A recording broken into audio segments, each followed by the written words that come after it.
നിന്റെ മുഖത്ത് നോക്കിയിട്ട് ഉപ്പ അസഭ്യം പറഞ്ഞില്ലല്ലോ, നിന്നെ തിരസ്കരിച്ചില്ലല്ലോ, നിന്നെ കൊട്ടയിലേക്ക് വലിച്ചെറിഞ്ഞില്ലല്ലോ, നിന്നെ കുറിച്ച് ഉമ്മയോട് പഴി പറഞ്ഞില്ലല്ലോ. സ്നേഹത്തോടെ നിന്റെ മുഖത്ത് ഉമ്മ വെച്ച് അതാ വളരെ സന്തോഷത്തോടെ ഉമ്മാക്ക് കൈമാറിയിട്ട് വളരെ സ്നേഹത്തോടെ ഉപ്പ കുപ്പായം വൃത്തിയാക്കുന്നു. ദേഷ്യത്തോടെ ഒരൊറ്റ വാക്കും പറഞ്ഞിട്ടില്ല. അതേ സമയത്ത് പ്രായം കൂടിയ നിന്റെ ഉപ്പ 90 വയസ്സ് പ്രായമായപ്പോ എഴുന്നേൽക്കാൻ കഴിയാതെ കിടക്കപ്പായയില് മൂത്രമൊഴിക്കുന്ന രംഗം വന്നപ്പോ അത് കാണുമ്പോ നിനക്ക് വല്ലാത്ത ദേഷ്യം വരികയാണ്. ഒന്നും മരിച്ചു കിട്ടിയെങ്കിൽ മതി എന്ന് ചിന്തിക്കുകയാണ്. എന്നാണിത് മരിക്കുക എന്നാലോചിക്കുകയാണ്. നിന്റെ ചെറുപ്പം നീ മറന്നുപോയോ?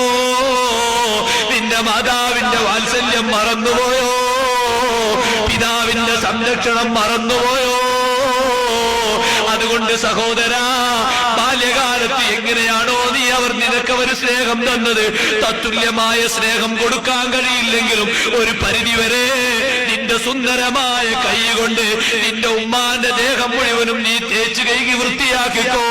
നിന്റെ ഉമ്മ കാഷ്ടിച്ചു വെച്ചതും നിന്റെ ഉമ്മ മൂത്രമൊഴിച്ചു വെച്ചതും അറുപ്പില്ലാതെ വെറുപ്പിന്റെ മനസ്സില്ലാതെ പ്രയോഗങ്ങളില്ലാതെ നീ അതൊക്കെ എടുത്തങ്ങ് വൃത്തിയാക്കിക്കോ. അപ്പയാണ് അല്ലാഹുവിന് പൊരുത്തപ്പെട്ടവനാകുക, അപ്പയാണ് മാതാവിന് പൊരുത്തപ്പെട്ടവനാകുക, അപ്പയാണ് പിതാവിന് പൊരുത്തപ്പെട്ടവനാകുക. രസത്തിന്റെ വാക്കുകൾ പറഞ്ഞാൽ പോരാ, സന്തോഷത്തിന്റെ വാക്കുകൾ പറഞ്ഞാൽ പോരാ, എന്നെങ്കിലും പോയി ചികിത്സക്കുള്ള കാശ് കൊടുത്തു വന്നാൽ പോരാ. അവരെ സമീപത്ത് ഖിദ്മത്തിനായി നീ എങ്ങി ഒരുങ്ങിക്കോ. ഉസ്താദിന് ഖിദ്മത്തെടുക്കുന്ന ശിഷ്യരെ പോലെ, ആ ഉസ്താദിന് ഖിദ്മത്തെടുക്കുന്ന ശിഷ്യരെ പോലെ നിന്റെ ഉമ്മാന്റെ സമീപത്ത് നീ എത്ര വലിയ ആളാണെങ്കിലും, എത്ര വലിയ പണ്ഡിതനാണെങ്കിലും, എത്ര വലിയ നേതാവാണെങ്കിലും നീ അവിടെ തപസ്സിരിക്കുകയാണ്. എന്താ നിന്റെ നോട്ടം പടച്ചവരെ?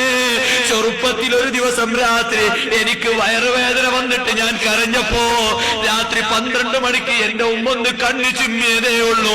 അപ്പോഴേക്ക് എന്നെ എടുത്ത് മടിയിൽ വെക്കുന്നു. ഞാൻ കാഷ്ടിക്കും അത് വൃത്തിയാക്കുന്നു. വീണ്ടും എന്നെ എടുത്ത് താരാട്ട് പാടുന്നു. പാടിയിട്ട് എനിക്ക് ഉറക്കമില്ല.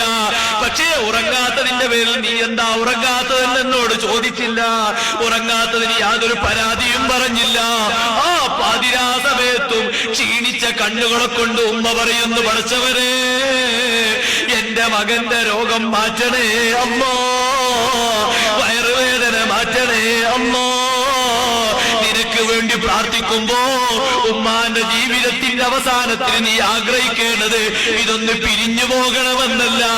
എന്റെ ഉമ്മാന്റെ രോഗം മാറ്റണേ അല്ല, എന്റെ ഉപ്പാന്റെ രോഗം മാറ്റണേ അല്ല. ചെറുപ്പകാലത്ത് എത്ര പ്രയാസപ്പെട്ട എനിക്കവർ ചെയ്തു തന്നത്, എനിക്കവർ ദുആ ചെയ്തത്, ഞാനത് മറക്കാൻ പറ്റില്ലല്ലോ. അതുകൊണ്ട് സഹോദരന്മാരെ,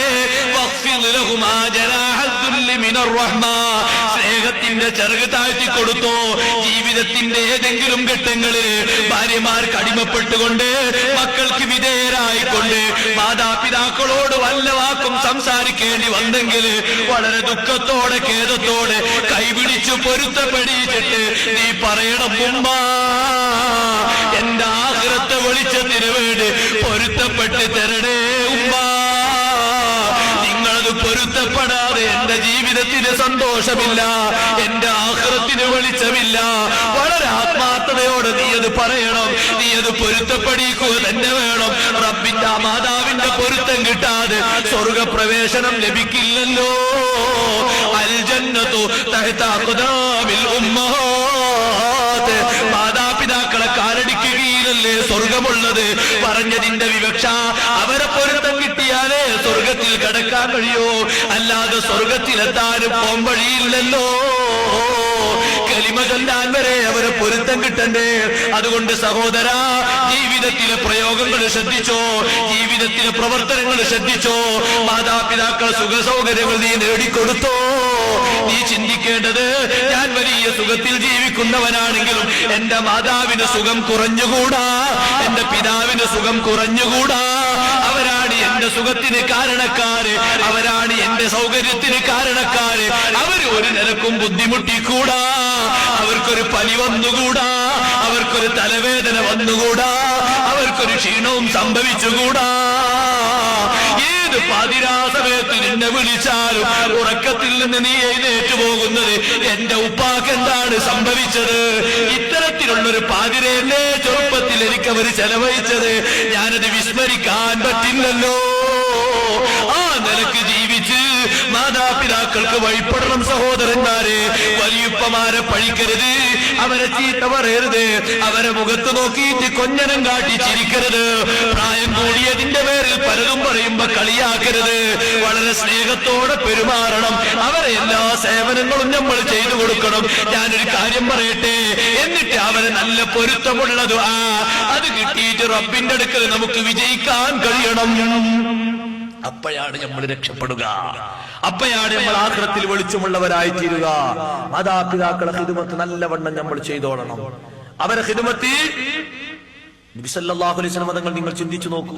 അള്ളാഹുവിന്റെ ഹബീബിന്റെ ചെറുപ്പത്തിൽ തന്നെ അവിടുത്തെ മാതാവും പിതാവും നഷ്ടമായി. എന്നിട്ട് നബി സല്ലല്ലാഹു അലൈഹി വസല്ലം തങ്ങൾ അവിടുത്തെ പോറ്റുമ്മയെ ബഹുമാനിച്ചതിന്റെ ഉദാഹരണം മഹാന്മാരായ പണ്ഡിതന്മാർ രേഖപ്പെടുത്തുന്നത് കാണാം. അള്ളാഹുവിന്റെ ഹബീബ് ജിറാനത്ത് എന്ന സ്ഥലത്ത് ഒരു ദിവസം മാംസം ഇങ്ങനെ വിഹിതിച്ചുകൊണ്ടിരിക്കാൻ അപ്പേതാ ഒരു പെണ്ണ് ഇങ്ങനെ കടന്നു വരുന്നു. നബി സല്ലല്ലാഹു അലൈഹി വസല്ലം തങ്ങൾ അടുത്തെത്തിയപ്പോൾ അള്ളാഹുവിന്റെ ഹബീബ് അവിടുത്തെ തലയിലിട്ട തട്ടം അങ്ങോട്ട് വിരിച്ചു കൊടുക്കുന്നു. തട്ടം വിരിച്ചു കൊടുക്കുന്നു. സഹാബത്തൊക്കെ നോക്കുന്നു, ഇതാരാണ്? ആ സമയത്ത് അബൂ തുഫൈൽ റളിയല്ലാഹു അൻഹു പറയുന്നു, ഞാൻ ചോദിച്ചു നബിയെ, ഇതാരാ വന്നത്? തങ്ങളെ തട്ടം എടുത്ത് വിരിച്ചു കൊടുത്ത് ആദരിക്കണമെങ്കിൽ അതൊരു പ്രത്യേക വനിതയാകണമല്ലോ. ആരാണത്? ആ സമയത്ത് പറയുന്നു, അതാരാണെന്നറിയുമോ? ഹിയ ഉമ്മീ അല്ലതീ അർളഅത്നീ.